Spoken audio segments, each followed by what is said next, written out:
Well, good evening, everyone, and welcome to the in-person phase of the Association for Art History's Art History Festival. We're so happy to welcome you. We're so happy to be here in person. Some of you may know that the festival began last Monday. We had 4 nights of programs starting Monday through Thursday, and then of course the festival continues tonight and tomorrow at the National Gallery. So welcome everyone. My name is Greg Perry. I'm the CEO of the association. And for those of you who may only be introduced to the association through this festival, I will tell you very briefly that we are the subject association for art history in the UK. Any subject you take at university has a subject association, and we are happily the ones for art history. So we lead the collective effort to advance the study and practice of art history in this country. So our programs serve a number of people, those in the education sector, from primary school teachers through to postgraduate students, curators, artists, and then and anyone who's interested in the broader visual arts. So we were inspired to create this festival for the first of its kind in the UK, I should mention, to celebrate and share our subject with anyone that has an interest in art, design, or architecture, and who wants to deepen those interests through art history, or more specifically, the kinds of questions that we ask in art history. It's like how and why a work of art was made, what was its meaning when it was created, and whether that meaning changed over time.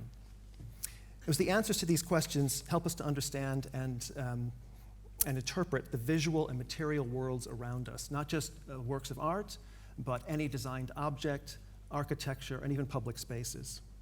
They also give us an insight into our own and others' cultures, past and present, and from all parts of the world.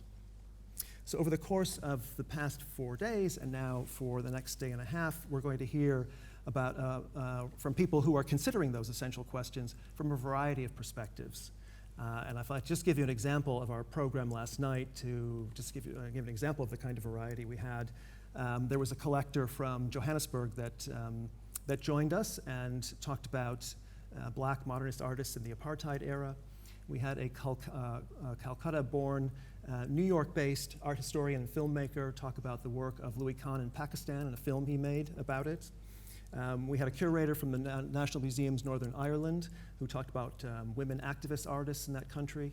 And then finally, there was a life drawing class based on a Titian painting given by the Wallace Collection. So we'll have a similar variety when we're here together at the National Gallery for the next day and a half. From Philip Mould, the art detective, to Matab Hussein, a contemporary British artist, to Jill Burke, who works on Renaissance studies, to Farron Gibson, who's now giving a talk in the gallery. She's an Art UK podcaster. So we hope there's something for everyone and all different types of interests in this festival. And I do want to thank all of the participants in the festival and our partners. First and foremost, the National Gallery for enabling us to hold the event here and giving it the kind of profile that it wouldn't have had otherwise. The Design History Society is a partner in this endeavor, as is the Art Newspaper, our media partner, and Curzon, who's putting on art history-related films this month online in conjunction with the festival.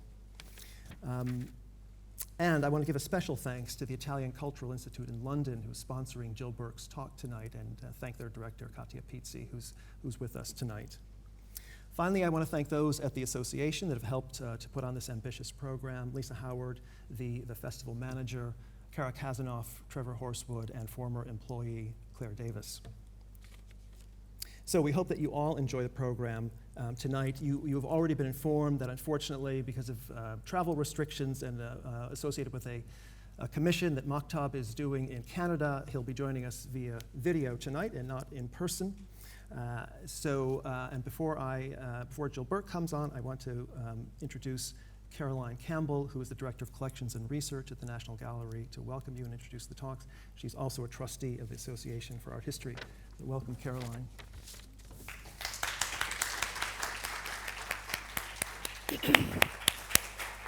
Thank you very, very much, Greg.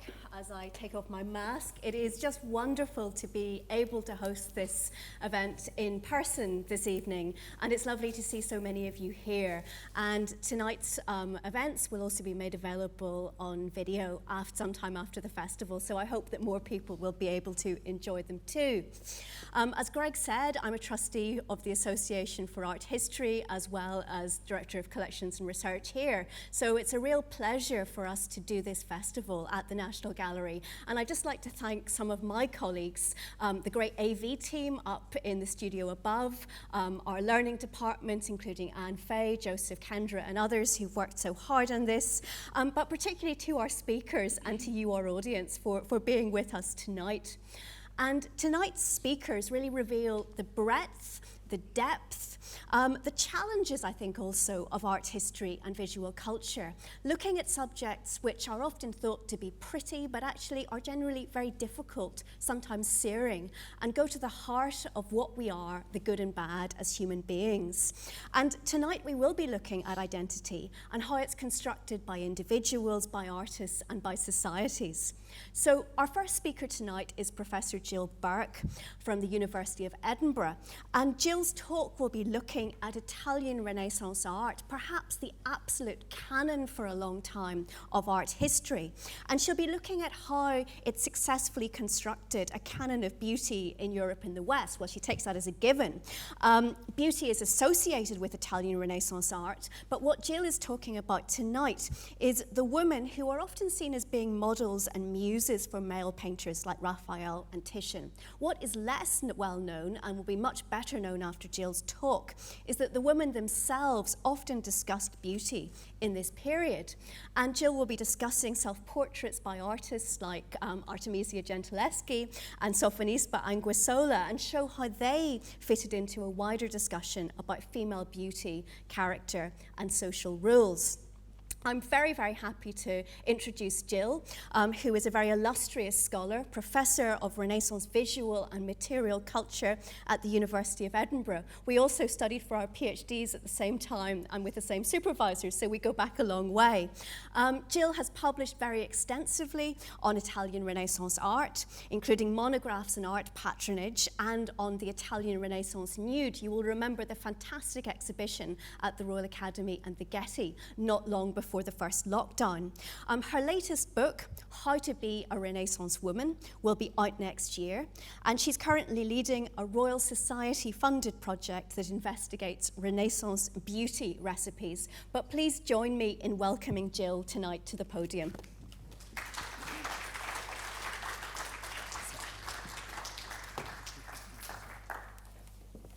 Okay. Hello, so we're here and you're really here, and it's amazing because over the last 2 years I've just been talking into a screen. It's quite unbelievable that there's real. Are you real? I hope you're real. Thanks again, everyone's been thanking everyone, but I'm going to thank everyone again, to the AAH for inviting me, for the National Gallery for being the National Gallery and being open. Isn't this wonderful? And the Italian Cultural Institute for funding this lecture. As Caroline said, you know, maybe today Italian Renaissance art might seem quite conservative, quite uninteresting compared to some of the wonderful contemporary art that's happening. But actually, it's really important that we keep on looking, keep an eye on the Renaissance as the kind of foundation of a lot of our assumptions even today. Right, so one of the things that happened when I came here today is that I thought, oh, well, you know, I better get dressed up. Unlike the Zoom lectures, I better actually put some trousers on. I had to have a shower, washed my hair, maybe thought about put some makeup on, and maybe you did these things too before you came. The clothes we wear, the shower gel we use, the choices we make about our hair, if we wear makeup or not, might seem on the surface individual choices. And in fact, it's a logic of like advertising that this is all about expressing our individuality. It's all because we're worth it, right? And it's about who we think we are. But it's not really, is it? It's about who we think other people think we are. Sorry, that must be really awful to interpret. And this is really fundamental, that Things that we think are personal, these choices, are actually to do with social identity. The pressure to be beautiful is something that feminists have been grappling with for quite a while. A recent iteration is Florence Given's Women Don't Owe You Pretty, which, according to the Amazon reviews, has led a lot of younger women to rethink their relationship to beauty culture and to embrace feminism, which is great. But Given's work isn't new in any way, and it rests on other work by other women, such as Naomi Wolf's The Beauty Myth, Germaine Greer's Whole Corpus, both of which take to task beauty culture as being something that women find oppressive. And these two can also be linked right back to Mary Wollstonecraft's vindication of the rights of women of 1793, in which she says that women are taught from infancy that beauty is woman's sceptre. The mind shapes itself to the body, and roaming round its gilt cage only seeks to adorn its prison. Most feminists would see Wollstonecraft as the start of a story, right? As the beginning of the kind of feminism that we understand. You know, before 1970s second wave feminism, before the first wave feminism of the suffragettes, you get this underlying thing of Wollstonecraft.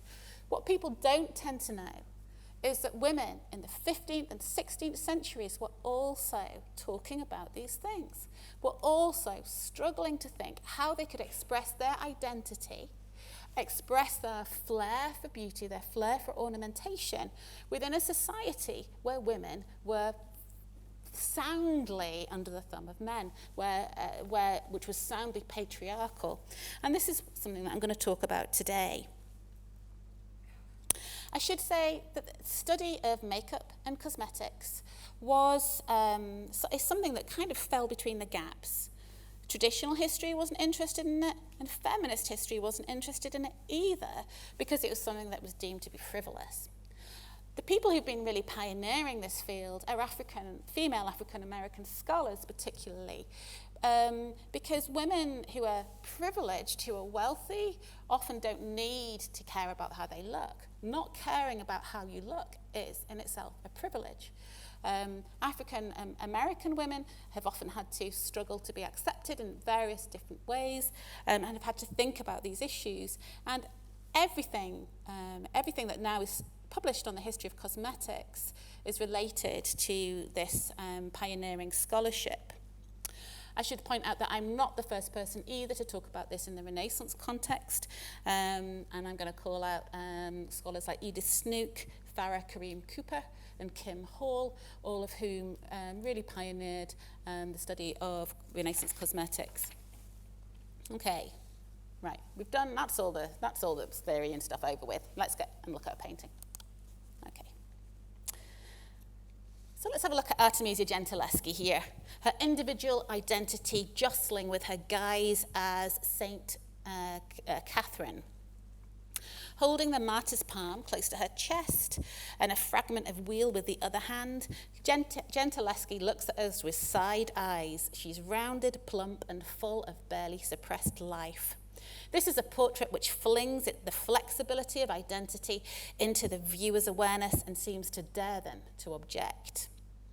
Compare it to another image by her of around the same time of a similar subject and probably based on the same drawing. It just goes to show how very small changes in an image can completely change its relationship to the viewer. Here we see the crown that is covered by the workaday headscarf in the National Gallery panel, and the subject gazes upwards away from the viewer. In the National Gallery, we see the headscarf protects the hair of an artist who is both painter and model. The hair is highlighted and goes from black in the Uffizi panel to chestnut brown, tumbling onto her shoulders. The tilt of the head, the engagement with the viewer, make these two very different images. One seems to be a saint. The other one is someone dressed up as a saint. Gentileschi painted herself in various different guises over the 1610s as a saint and probably as a gypsy playing the lute here. And I'll come back to this at the end. But let's first compare Gentileschi's portrait with a near contemporary image of another woman. Another woman who became famous due to her own talent, her own hard work, the actor, poet, and playwright Isabella Andreini. Sporting the gravity-defying hair of the Baroque court, Isabella too engages with the viewer. Is that a half smile and a raised eyebrow, perhaps? Andreini talks about the flexibility of her identity in the very first poem of her first poem collection. And here it is. If ever there is anyone who these my neglected verses reads, don't believe in their feigned ardours, as in their scenes imagined loves I've handled with emotions false.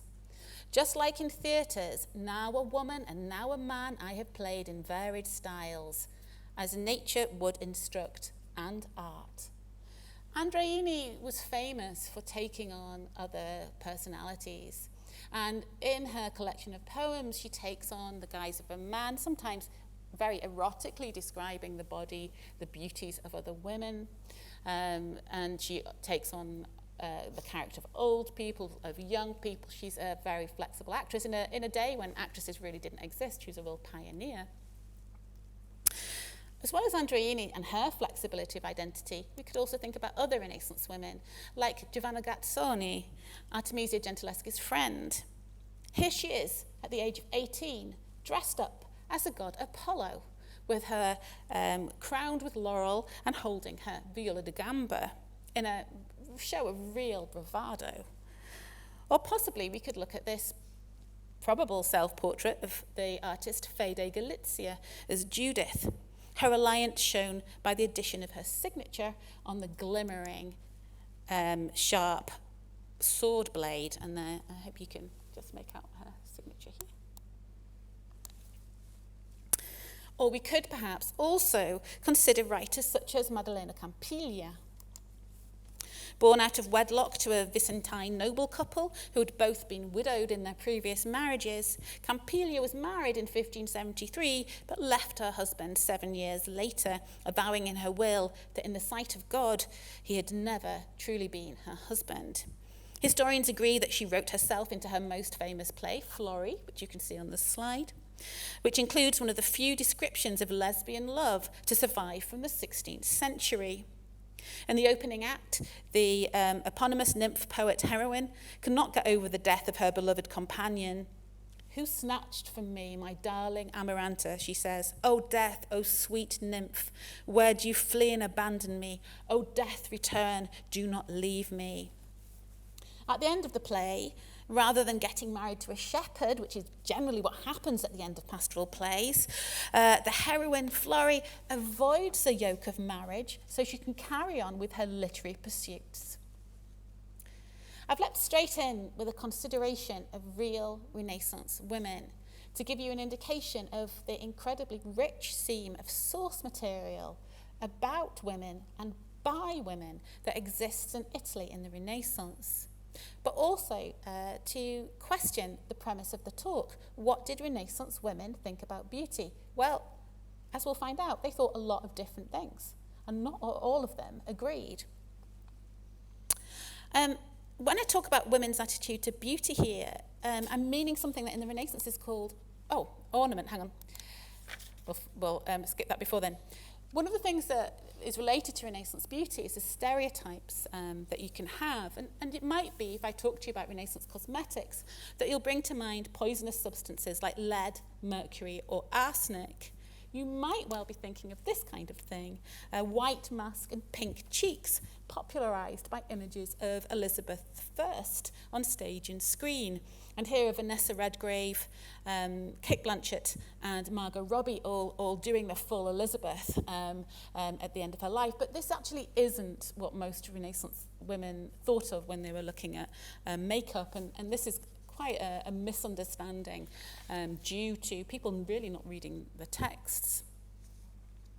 I'm interested today in how ornament or cosmetic practice, and ornament is a word that they use a lot in the Renaissance, as in this book, The Ornaments of Women by Giovanni Marinello, one of the first books of beauty recipes that is theoretical and aimed at a female audience. I'm interested in how ornament or cosmetic practice is associated with that big ragbag of concepts called femininity. This is a set of cultural ideas that are replicated sufficiently until they can seem natural, inherent to people's beings. And that includes stereotypes.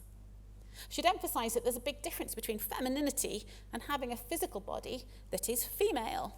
You can be a man or a woman or gender fluid and appreciate the transformative possibilities of clothing and cosmetics, or not, and just dress to cover your body and keep warm.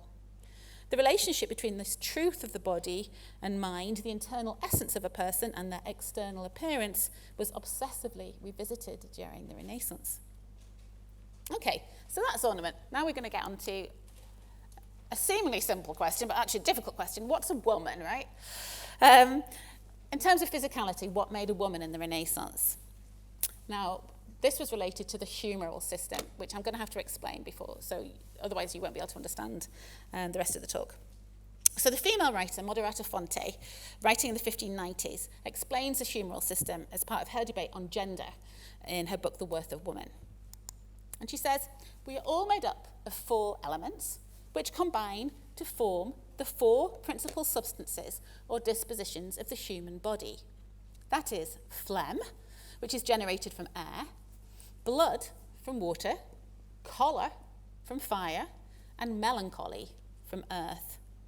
If one of these humours predominates in the patient's body, the doctor must be able to recognise this and choose the appropriate remedy for correcting the balance and tempering the dominant element. So Renaissance medicine, Renaissance ideas of the body were predicated upon ideas of balance.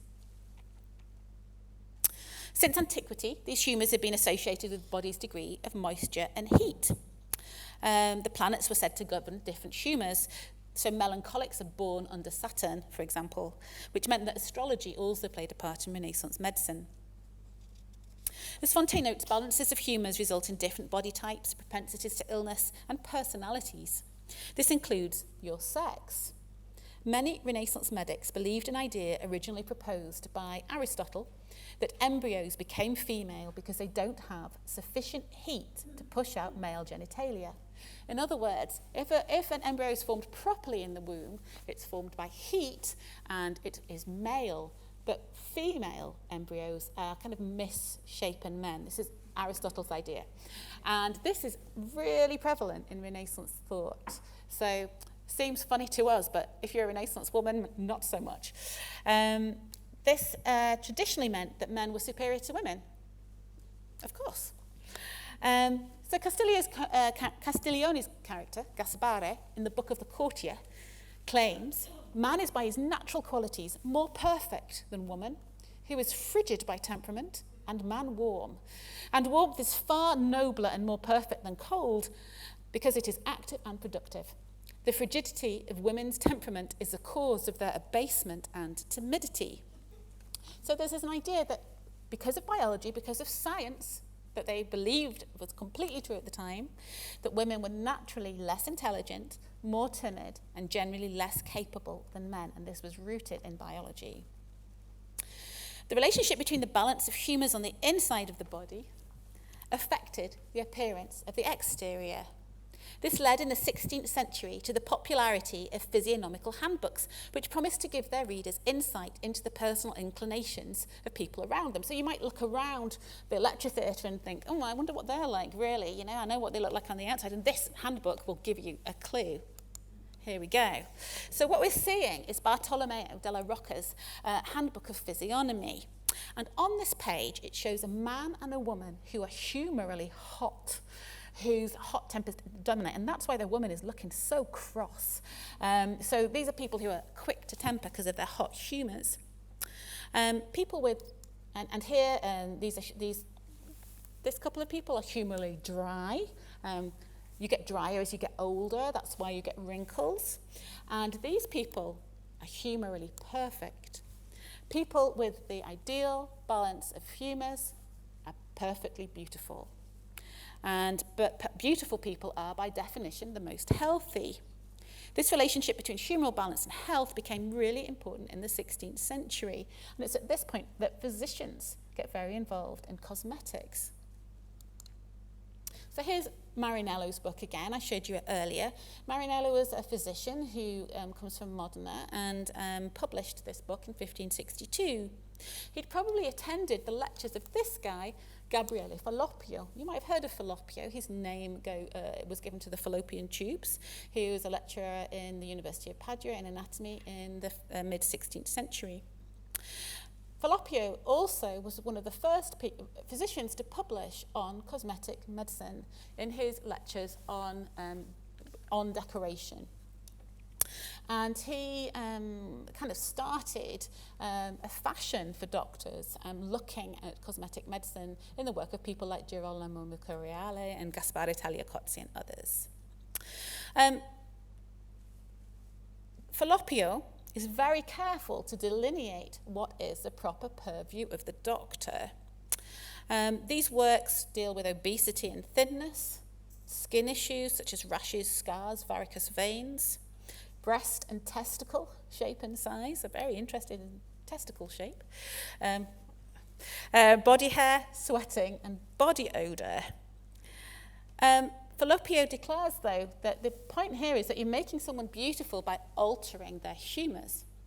You're using the outside of the body to change the balance of what's inside.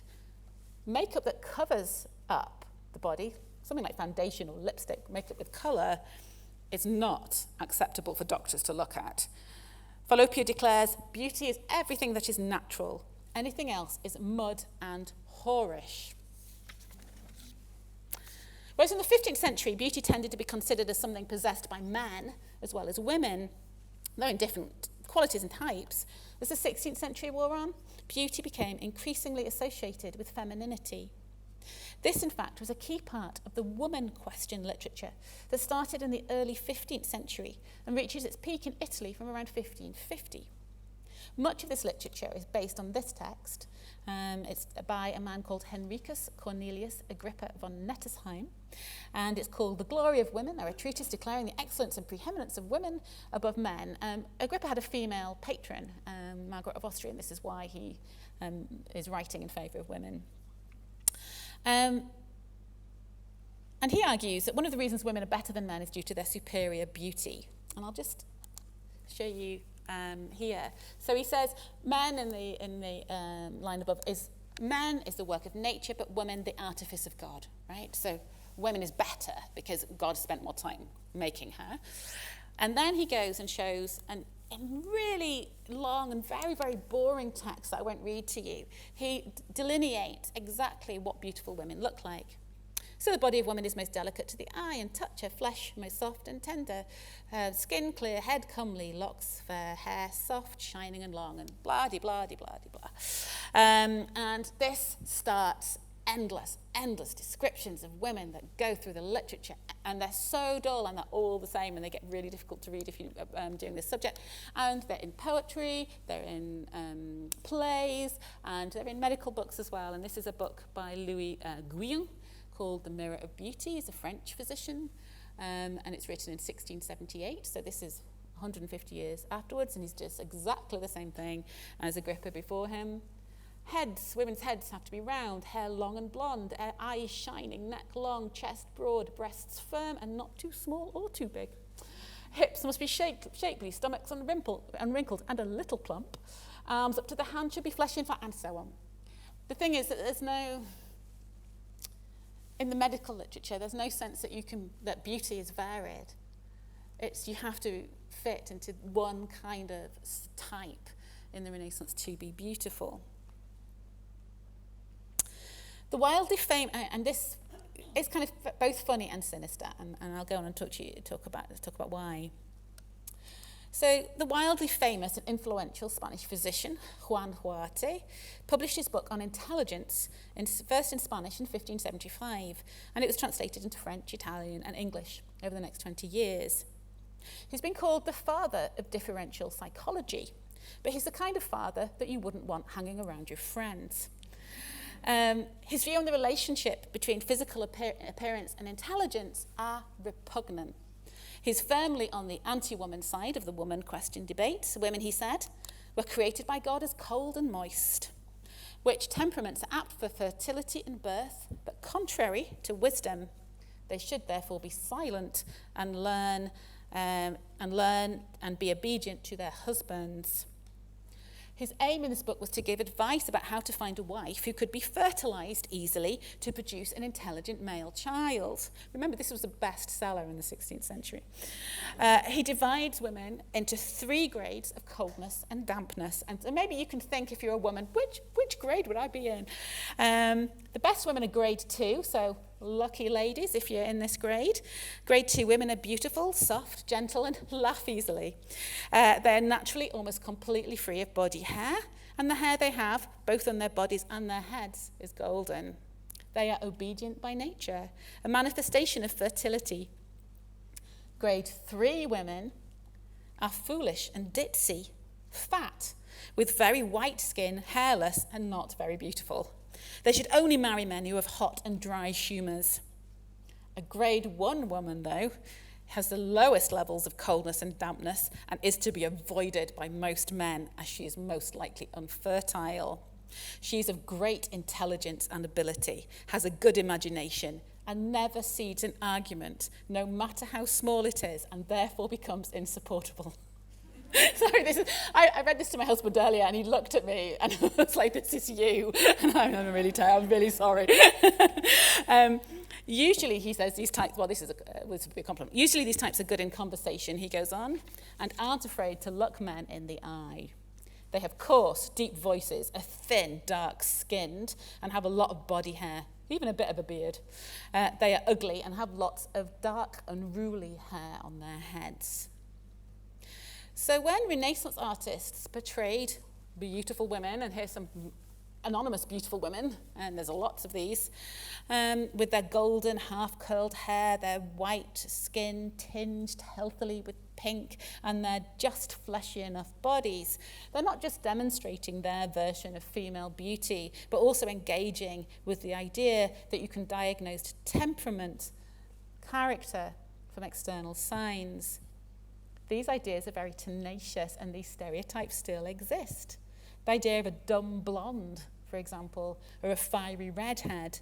And that's without going down the path of racial stereotyping, which is a direct descendant of this kind of physiognomic study. If viewers can read a body like a book, however, women's bodies are unreliable narrators.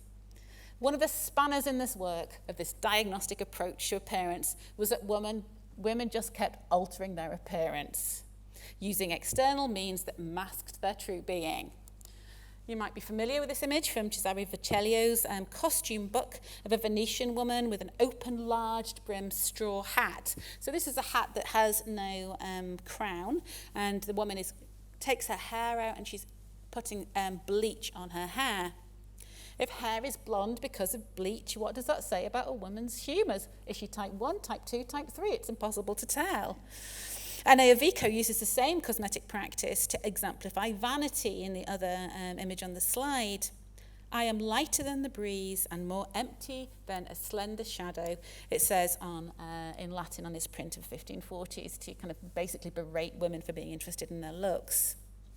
The obsession with women's ability to change their appearance is caught in countless acts of transformation in the women at their toilet genre, a type of painting that first emerges in early 16th century Venice and spreads Europe-wide over the next 200 years. And basically this is images of women getting ready to go out before they've done all their beautification. So you're kind of catching them before they get to trick men. The use of cosmetics, for some, proved women's fundamental untrustworthiness, as well as their frivolity and vanity. One of the fullest condemnations of over-made-up faces is Juan Luis Vives's Education of Women, originally written in 1523. Why does a maiden paint herself with ceruse, which is lead white, and colours of scarlet, he asks? If she aims to please herself, she is crazy, as is anyone who loves themselves more than everything else. If it is for men, she is wicked. Miserable you if you attract a husband solely through makeup.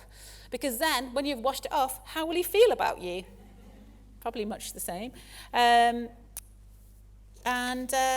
would be mad, he explains later, to buy a horse if you only saw the animal covered with ornaments rather than its natural body. We buy slaves and animals without them being covered up. He says this is really get you into the flavour of this period. But not wives. Many moralists and churchmen just followed Vives. It's again, a very influential book. In 1584, Cardinal Silvio Antoniano wrote his own guide for raising girls, where he blamed men's adultery on the use of on women's use of makeup, because using makeup gets men used to whorish things and thus makes them more ready to sleep with someone outside the marriage. Beauty, he says, is something useless, dangerous, and full of vexation. The ugliest thing is an honest, gentle woman adorned like a prostitute. So, Renaissance women were between a rock and a hard place. Often prevented from earning money, normally prevented from earning money independently, beauty could have a direct effect on their life chances by securing a better match. What were they to do in the face of such hostility? Argue is what they did. So we'll start, this is a very brief kind of a tour of some of the women's responses to this. Start with Christine de Pizan. Christine de Pizan was a Venetian-born physician's daughter who worked in France and moved in and wrote her most famous books, the Book of the City of Ladies and the Treasure of the City of Ladies for the French court in 1405.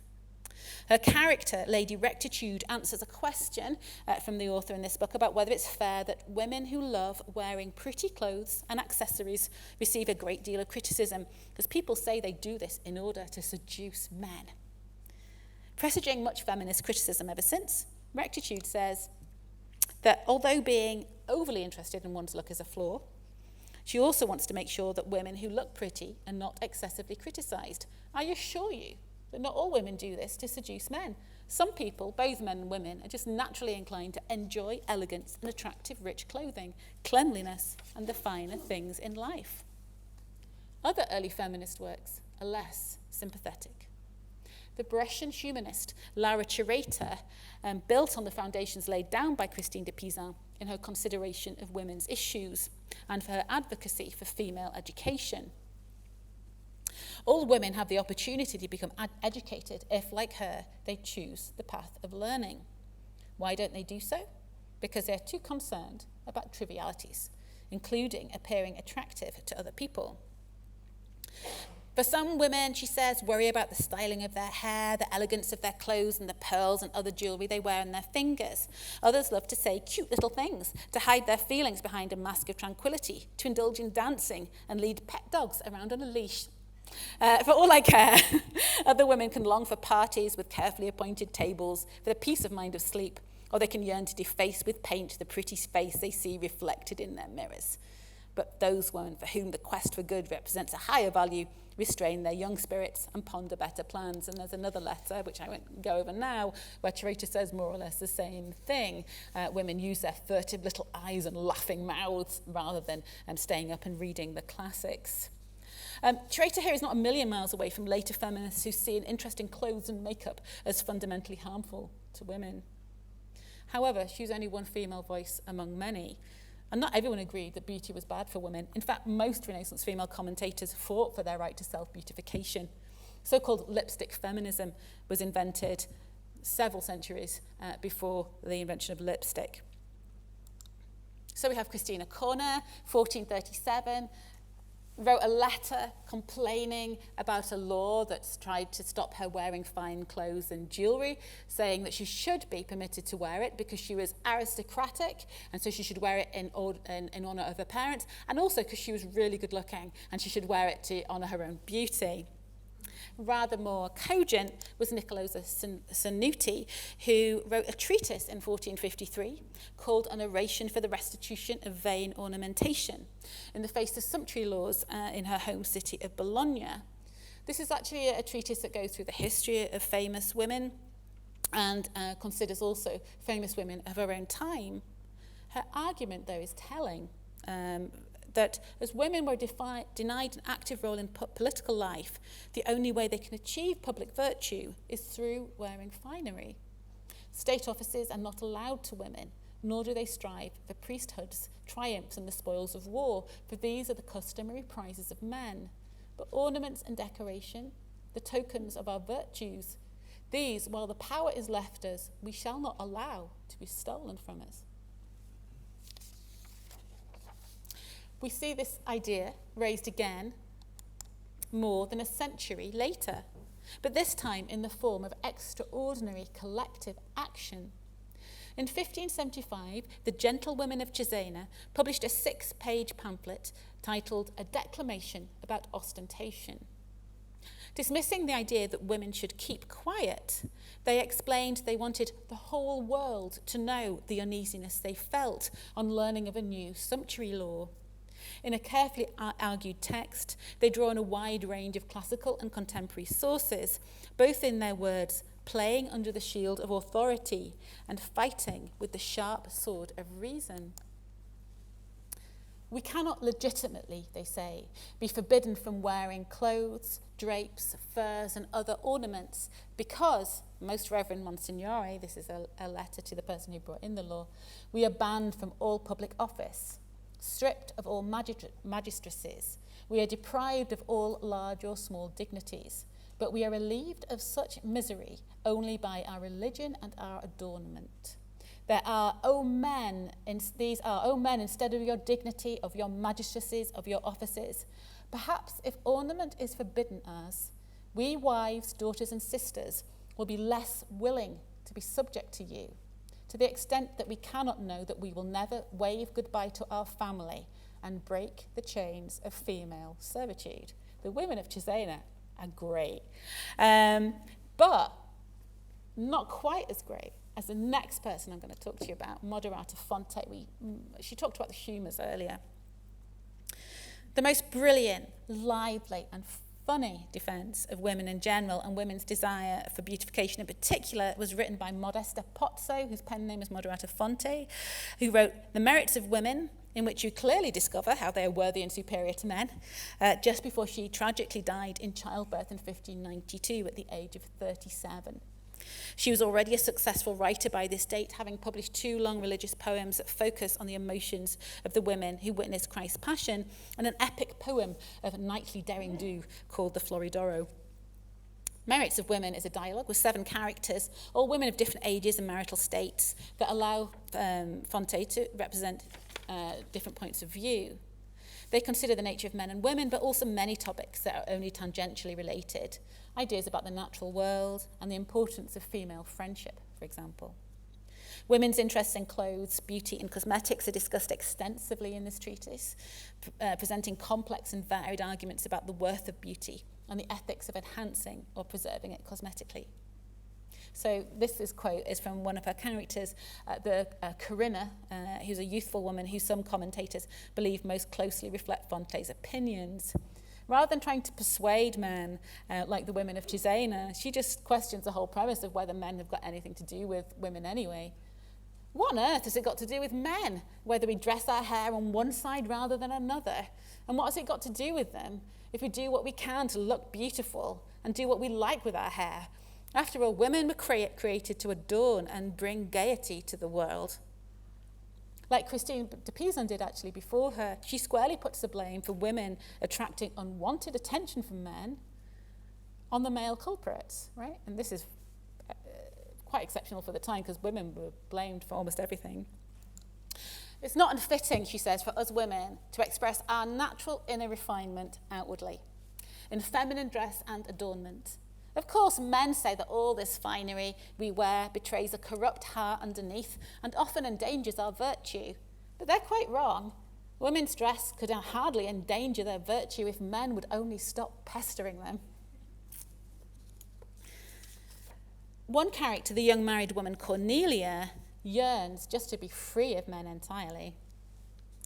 Wouldn't it be possible for us just to banish these men from our lives and escape their carping and jeering once and for all?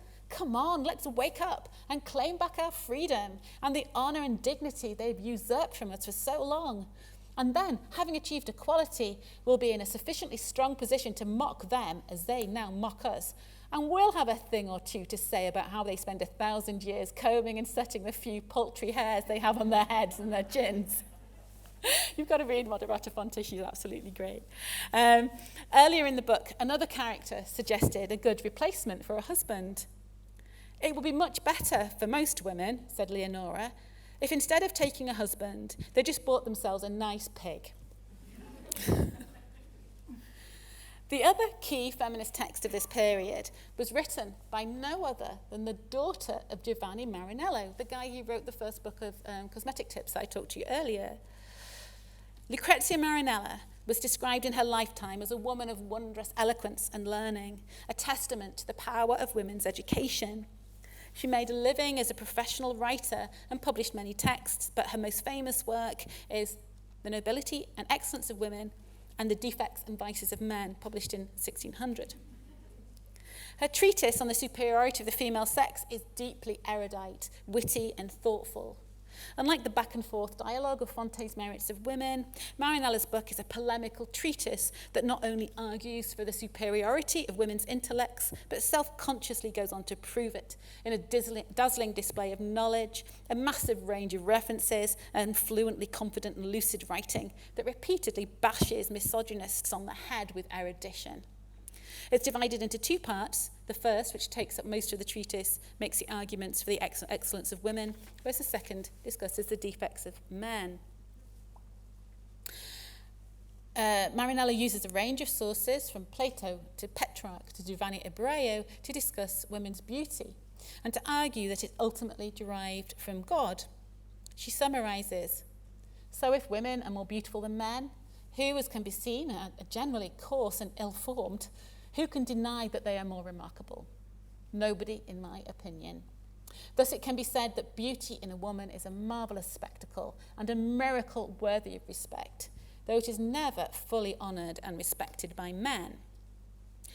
It's not women's fault that women's pleasing qualities and lovely delicate faces, she says, force and oblige men to fall in love with them against their wills. Women, on the other hand, love men through courtesy, as compared to women, all men are ugly.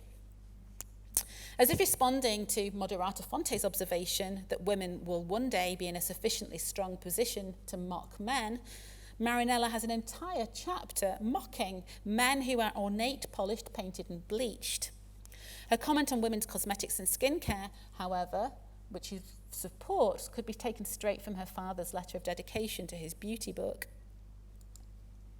Why should not those women who are born less beautiful than the rest hide their less fortunate attributes and seek to augment the little beauty they possess through artifice, provided it's not offensive?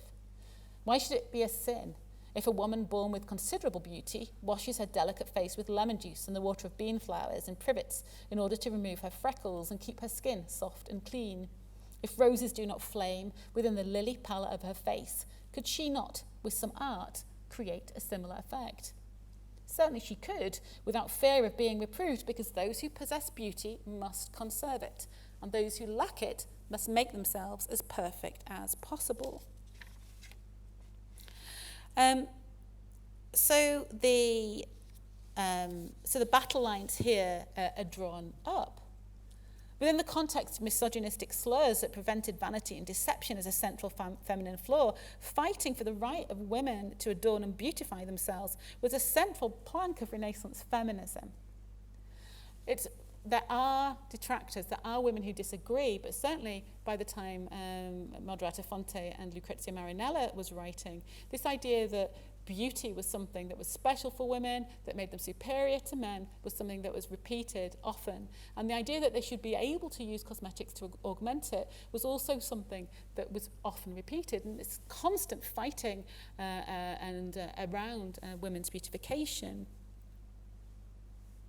We've already seen Lara Chireta's doubts on this score, and in her old age, and this is really disappointing, I'm afraid, Lucrezia Marinella was to deny her paternal heritage and take up some of the very arguments she worked so hard to deny as a young woman. In her Exhortations to Women and Others, if they please, published in 1645 while she was 74, her fifth exhortation is against women's ornamentation. Some women's pride, luxury and folly are so great that they devote all their attention to their personal hygiene and makeup. So powerful is this servitude, which they mistake for happiness, that when they are all made up, they think themselves superior to noble, rich and virtuous women. You can therefore see in Marinella's later work what we might now call gatekeeping. By this time, she was an established writer with her own income, so certainly not living off her looks. Many other women were not so fortunate and had to engage with Renaissance beauty culture in one way or another, whether they wanted to or not. It's notable that many creative women of the early 17th century, that I showed you at the beginning of this lecture, depict themselves with dark, curly hair, suggesting an abundance of black bile, the creative and crazy melancholic humour, exactly the kind of woman Juan Juarte told men to avoid. They bent beauty conventions to suit their ambitions, playing with their appearance and their identities to aid their unconventional careers. Although beauty cultures can be about oppression, about classification, about keeping women in exquisite cages, they don't have to be. It's my contention that dismissing Renaissance cosmetic culture or characterising it as a comedy of errors, mired in vain attempts to preserve youth, muddied by stinking or poisonous ingredients, is in itself misogynistic. Without understanding beauty conventions and their meanings, we cannot properly listen to what the women in these portraits are telling us. Thank you.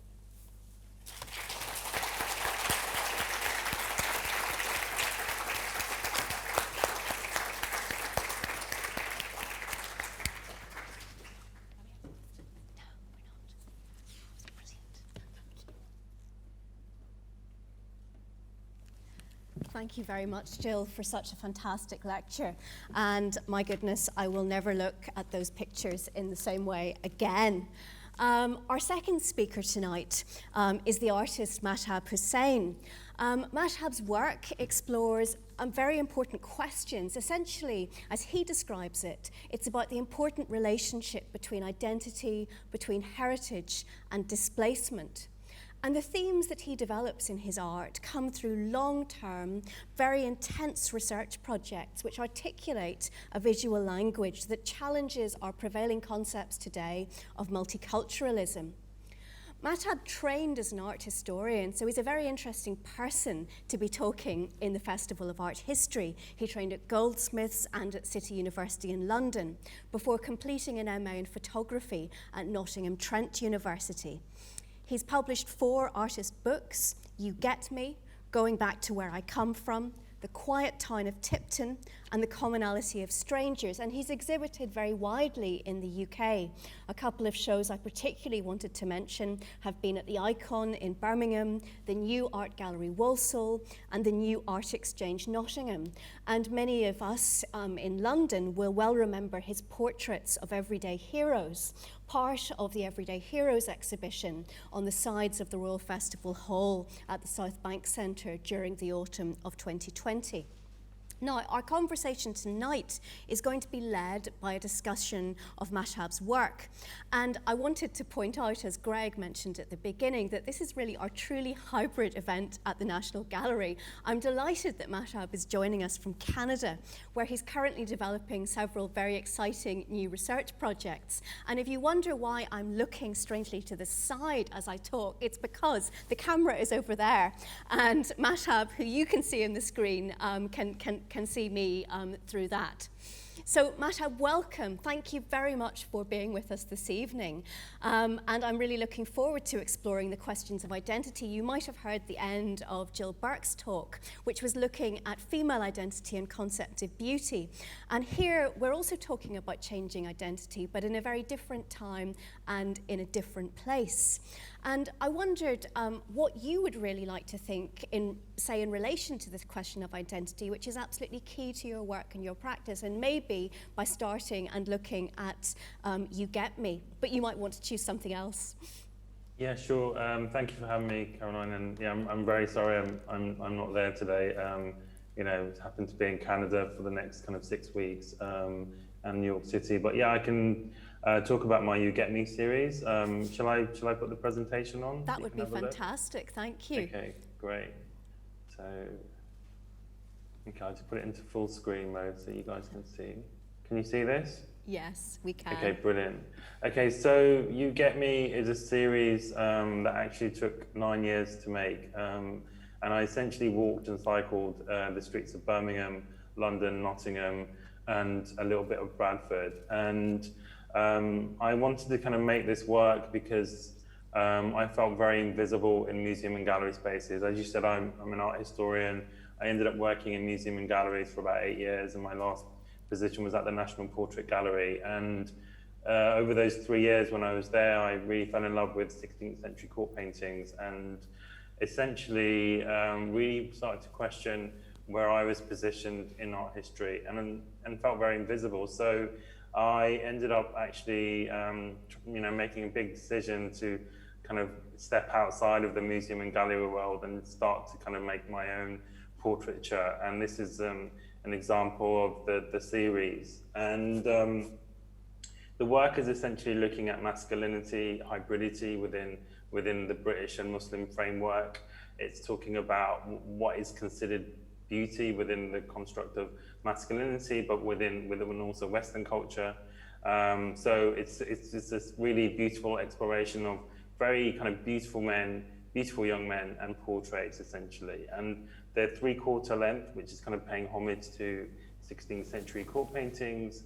And I'll just kind of go through the series. So looking at, well, how does identity formation work? Does it work through the clothes that we wear? Or does it work through kind of our kind of essence of ourselves? And one of the things I really like to do is try and capture the gaze that is very directly at the audience, at the spectator, to kind of really question, like, who are you looking at? Is it, these Muslim men, are they a threat? Are they dangerous? Or can you really see them as beautiful brown men? And the work for me has to really have this kind of unspoken quality within the portraits. So as you can see, kind of stylistically also looking at what's happening. So a lot of the young men have assimilated towards more the kind of black experience within Western framework to feel represented. And then what's really interesting is that, a lot of these young men were also wearing red, white, and blue, the kind of the color of the British flag, the color of American identity formation as well. So the work really was talking about, look, these guys are as British as we should really see them. They might not be in the way that we want them to be. And so this work really starts to talk about urbanism and an idea of a global identity. And of course, there's some gentle portraits in the work as well to start to question, or just not just say that, these men are struggling just like anyone else to figure out who they are in a world that's incredibly complex. So this was You Get Me. It's a very small edit, and this was the part of the installation that was shot from Autograph in London, and we ended up having two sizes. The smaller size were the young boys, and I deliberately put them behind glass because I wanted to talk about the idea of these young boys of the next generation, and how do we stop them feeling disenfranchised? How do we stop them feeling like they don't belong in a country that they've grown up in a country that they love, and also feel very much are desperate to kind of feel part of. So this was the show in London, and it's toured across the UK and ended up coming to the States as well. And it was an amazing moment because at the opening we had over 600 people come, and a lot of them were young British Muslims. And one of the conversations I had was that they said they never thought these two worlds would ever come together. So it was fantastic, really. I mean, Matab, when you spent this 9 years working on this project, and how did you and your sitters think about constructing your images? How did your sitters want to be shown and depicted? How did you choose that? And did you talk together about how this was really about their creating their sense of self? Completely. So I would always say, look, I have an opportunity to put you on a gallery wall, put you in a museum space, and we can have the more nuanced conversation. How do you want to hold yourself? And I would kind of course, direct them stylistically in terms of making sure they're framed centrally. But after interviewing them, after them talking about, you know, the difficulties of growing up in a world that actually tells you you don't belong, and the issues around 9/11 and 7/7 and all these things, and it almost kind of empowered them to really hold this really noble, dignified stance. And it was me saying, look, let's like hold yourself really well, because I think under this political pressure, you guys are doing amazingly, and so let's have that conversation, and let's try and not feel like when you're in that space, for people who are seeing these young men, to not see them as being threatening, and you know, there's a fashion element to the work, and that's incredibly important, because I believe advertising and visual culture within popular culture is probably the most powerful medium to be playing with, and it is the medium that has essentially caused a lot of bias and stereotypes. So I wanted to kind of make sure that we played on those elements too. But you know, I moved into digital, and that was an incredibly important move, because it allowed... So is all your photography digital completely, or is that how you work? Not really. It really depends on the projects I've worked with. I have a camera that's 110 years old, and I create tintypes, and I work with film as well. But it was really important to use digital in this series, because I was able to show them what the image looked like instantly, and they no longer became the sitter; they actually became the spectator. And we had an exchange and a conversation. And what was incredible was that these young men were like so incredibly versed in really critically looking at the image and unpicking it. And that just shows the fact that we are so conditioned into visual culture. So it was an amazing thing to do, really. Absolutely, and also that we're all art historians before we know it, because we all decode images all the time without thinking about it. We're all incredibly sophisticated viewers, as well as makers. And I mean, this idea of bringing in your sitters, of making them part of the conversation and part of the work. I mean, do you also feel that the placement of the images is really important to the message that it holds? Do you feel your art has a particular place in institutions like the National Gallery or Icon, or do you really see it working anywhere? I mean, I'm very interested by how much you work in books as well too. Yeah, I publish books, and the books have a much wider reach, and they have a longer legacy. You know, the exhibition has a shelf life, and it comes down and it goes. So it's important for the work to be published as well. And from that, I'm able to write as well. And in the books, there's a lot of interviews that are translated into the sequencing of the work. And so yeah, so it's important to do in books, but it also, you know, it's really important for me to be able to kind of play with lots of platforms. So when the work gets exhibited, I'm very open to people, bloggers, you know, news feeds, really using the work, and in order to kind of penetrate the space. So I'm very open, and there's been some wonderful articles done where they really had complete creative freedom in kind of manipulating my images, and that's just to play with that visual language. Yeah, so you don't see yourself as the controller of this. I mean, you're putting something out there, and then you want other people to do things with it too. Completely, and you know, my control is the exhibition. My control is like you working with the curators and having that vision in the gallery or museum space. But when it comes to like simulating it out, I want the beast to kind of do its own thing a little bit. Yeah. So I think that's why it's been really effective. And you know, this series, when it launched at Autograph in London, we hit over 2 million people online in 2 months, and it was an incredible moment for the work, and it was because of that, allowing it to kind of just do what it needs to do, essentially. But you've continued to address this theme of identity and also of displacement in your work, and we might want to talk about your next series now. Do you think? Sure. Yeah. Yeah. So I'll just go through you know, a lot of people always ask where are the women in contrast to the men. Indeed. And I've been making this work and looking at women and you know, of course there is the kind of political conversation about the way they dress and about the hijab or the burqa or the niqab. And so there is an element of the work that starts to talk about the veil. But for me, that's not a really important conversation. What's even more important is actually just allowing them to be who they are and not to kind of govern or really kind of overly talk about their sense of dress. It's talking about, these women who are incredibly confident. I would say far more than the men actually, and very more articulate. Yeah, that does come across in the photos. It's really interesting. Yeah, the interviews I had with these young women were just incredible, and they were so aware of the politics around them, but they also had this really amazing balance between their Islamic identity and their Western identity. And it was,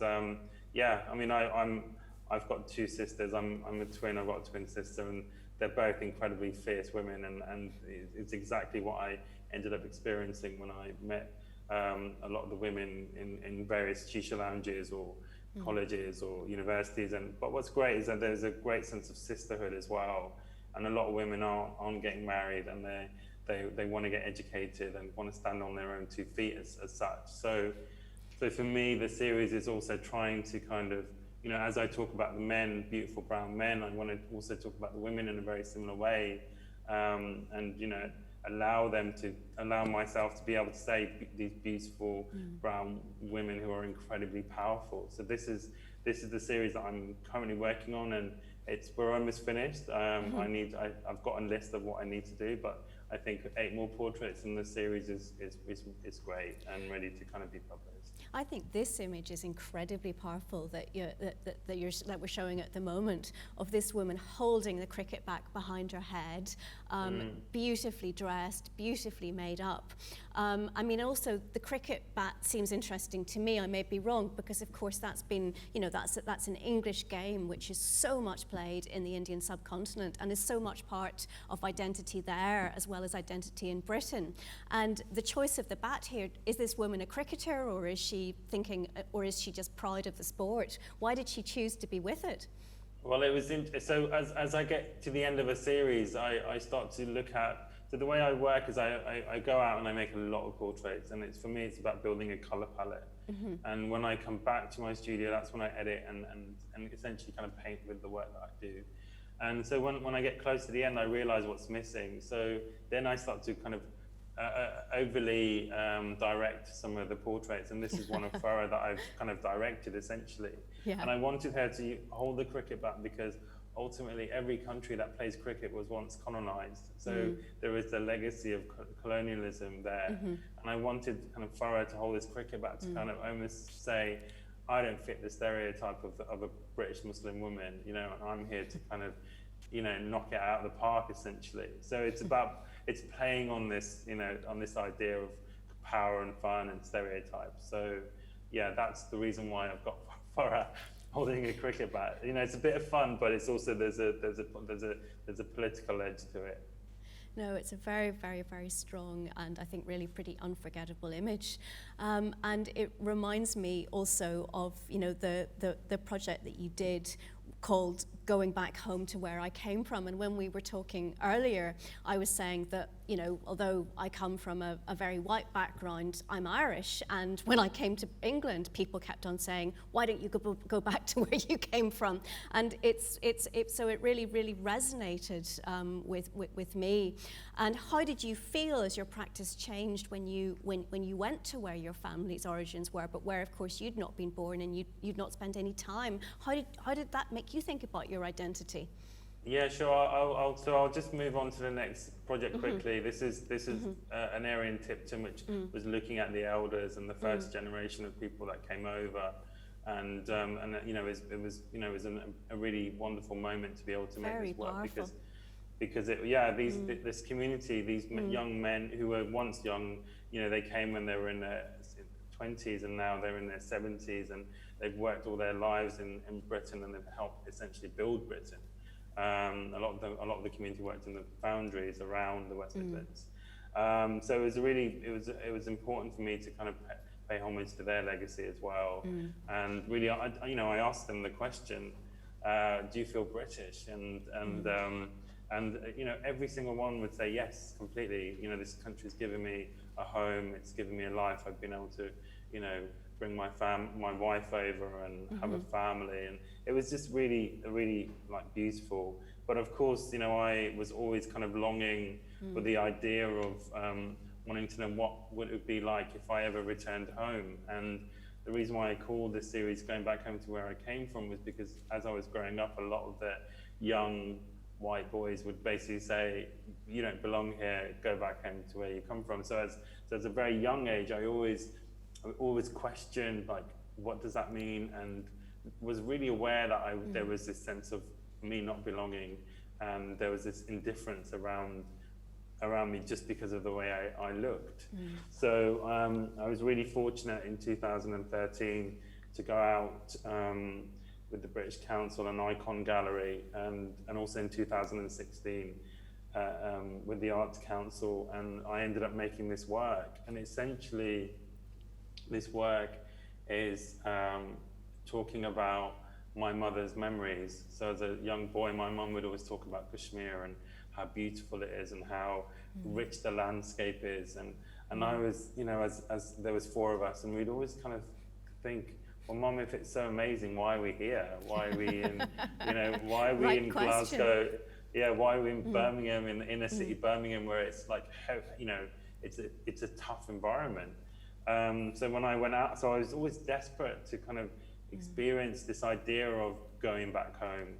And these are some of the images and portraits that I made, and it was essentially just trying to pay homage to my mum's memories. But I also kind of fell in love with the light that was out there, and the tonal quality that was so different, and there was this real gentleness there. And what was, for me physically, what was incredible was that my body felt like it needed to be there, it belonged there. You know, I felt amazing, and and that's a physical response that I didn't ever thought I was going to experience. And of course I met cousins, and this is my great grandma who I met for the first time. Wow. And you know, it was an incredibly emotive moment where all my extended family were lined up and ready to kind of greet me, and we, you know, I could speak Urdu. My mum was very great in making sure that I didn't lose my mother tongue, so it made it all so much more magical. And you know, I wanted to kind of include these mud houses, or they're called mitti ka ghar, which is a house made out of mud, and these are the kind of homes that my grandparents would have grown up in. Not anymore now, because of, you know, as the communities have come over to, you know, England or America, they have kind of sent money back over, and people have built these incredible mansions out there.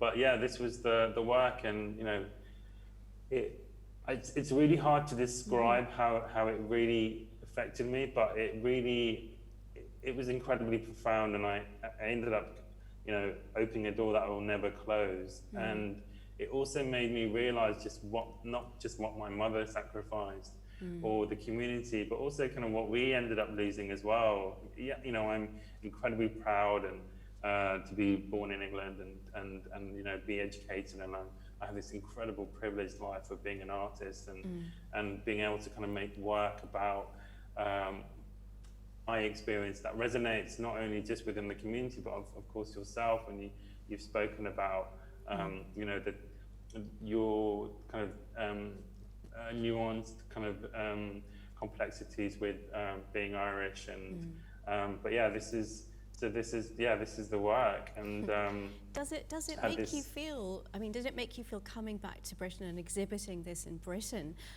did it make you feel displaced, or do you feel your identity is very much in between, or both, or how did it make you think about that question?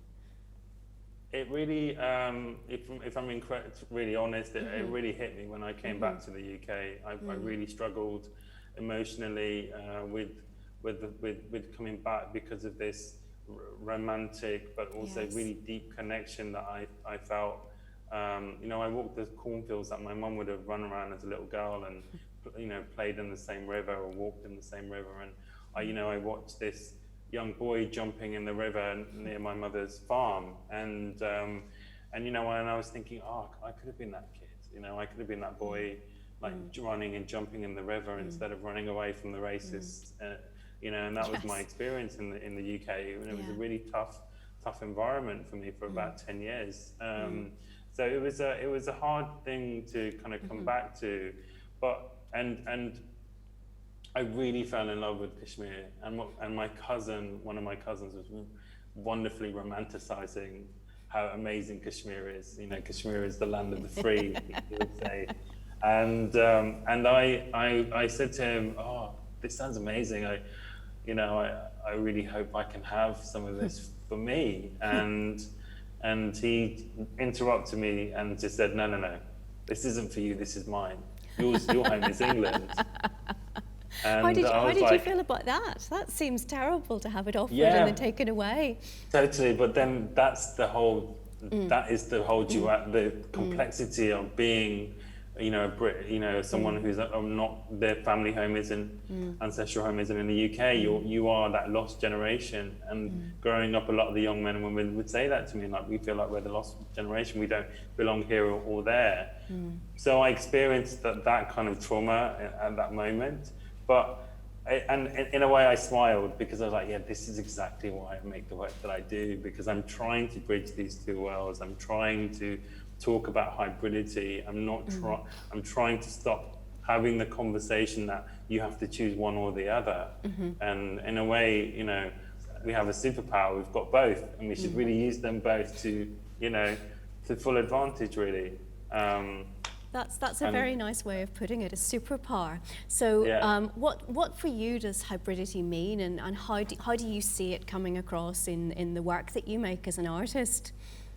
I think for me, hybridity is about taking the best of all cultures that you experience and bringing them together, and not feeling like you have to compromise. And it's just about growing within it, around it, and you know, I've tried to do that with my work, and these are just examples of the community actually coming into the show, which was amazing. It was a really great moment, and so I try and do that with my work, and I've kind of done it with Asian icons. And this is the project that one of the projects you're currently working on. Yes, I'm currently working on it. It's a very long-term project. I would imagine it's going to take at least a couple of years to complete it. But these are some of the portraits that I'm currently making, and it's basically bringing lots of different art forms that I love together. So you've got, you know, 16th century court paintings where the gaze is very directly at the spectator. You've also got Mughal miniature paintings. Which I, you know, absolutely fell in love with, and have visited, you know, the collections at Windsor Castle and the V&A, and then there's also the kind of modern photographic portraiture. So, you know, the backdrop that I'm using is a Claire Oliphant backdrop, which is a hand-painted backdrop, and Vogue magazine used them a lot. So it's about kind of playing with these different elements, essentially. And are you also playing with and trying to create something new? Are you playing with the sort of craft elements as well too? Because one of the extraordinary things about Mughal miniatures, or indeed 16th century, you know, sort of court portraiture, is that they're you know, the materiality of them is really important. And I see the same in your work as well here. You know, you're trying these different textures in a very different medium, and melding them together in ways that are really quite extraordinary. I mean, the work you made for the Royal Festival Hall last year, which is the beginning of this series, or part of this series, isn't it? Was quite amazing, with these, you know, symbols that you see in Christian art, in Buddhist art, in Islamic art. Completely, and it's about, and all of that's important, because then we can really start to have the conversation that there is really no difference, and there is such a connection within all our culture, all the religions, and so that's, you know, so that's what I'm trying to do, and yeah, the work is very intricate. So all of this is hand painted, hand drawn. There's gold leaf, and you know, it takes a long time. So, you know, this detailing alone, I think, took at least 40 hours to kind of draw. So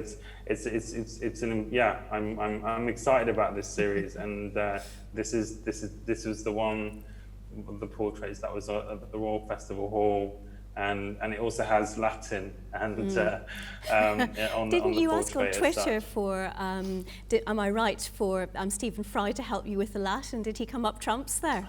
I did. No, sadly not.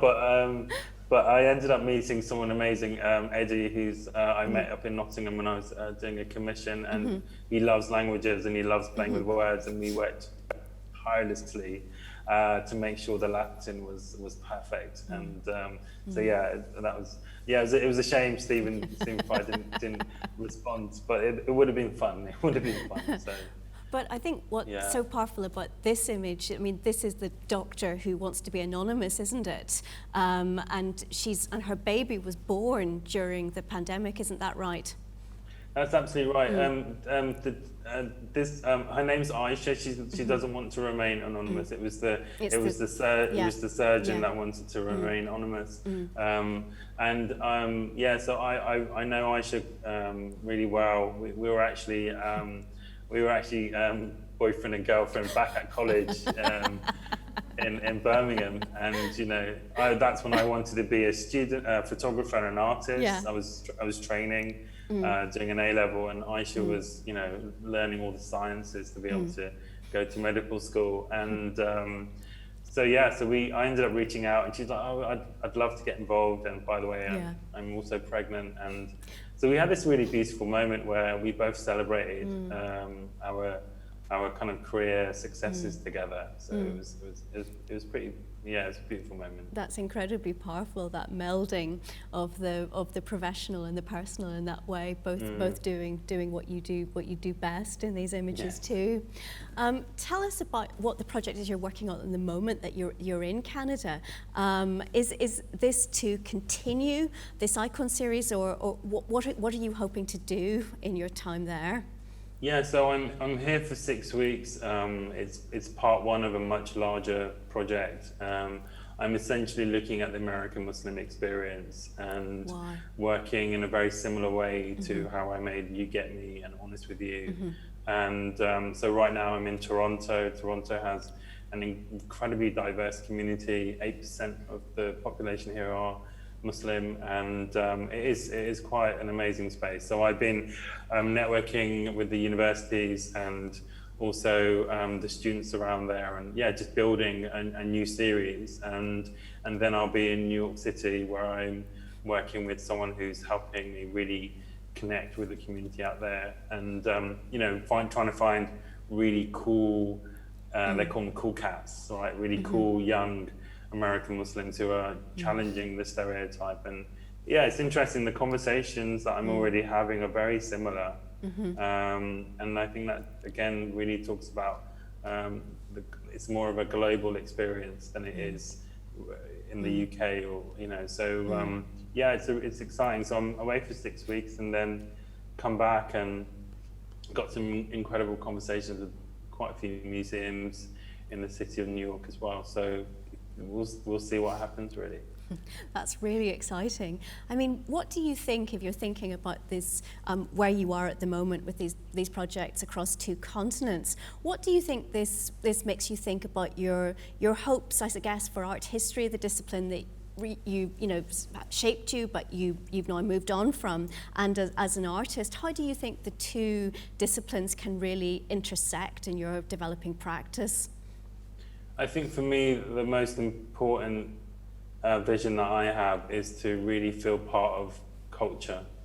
And I love museum and galleries. It's I've worked in them, I've experienced them as a visitor, and I have friends who work in these spaces, and I really feel that in order to create a better understanding, that we need to be able to kind of stretch our culture so it kind of molds and fits with everyone.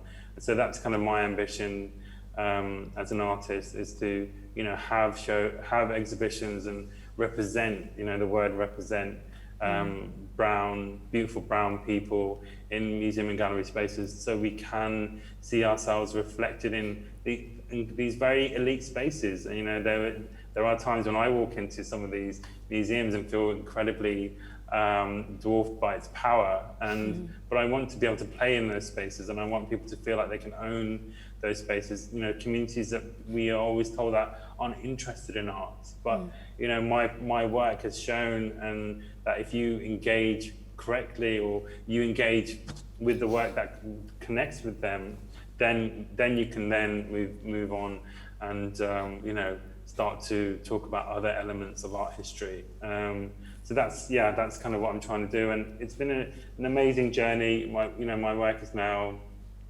been collected at the National Portrait Gallery in Scotland, and the Government Art Collection have just acquired some pieces, and so you know, I feel like my work is starting to achieve what I'm trying to do, which is to really be part of the art historical canon.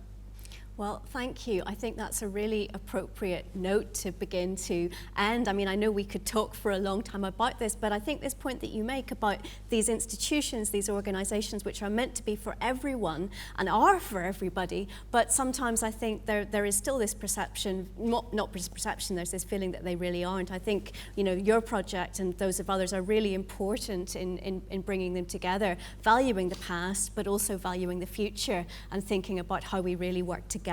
So I'm really grateful to you, Matab, for giving up your time this afternoon and for talking to us from Toronto. I mean, I wish you were here in the room with us, but I'm sure we'd all like to just thank you appreciatively very much for your talk. And Thank you very much. And to give you a sense, although you're physically removed, of the warmth and enthusiasm in the space.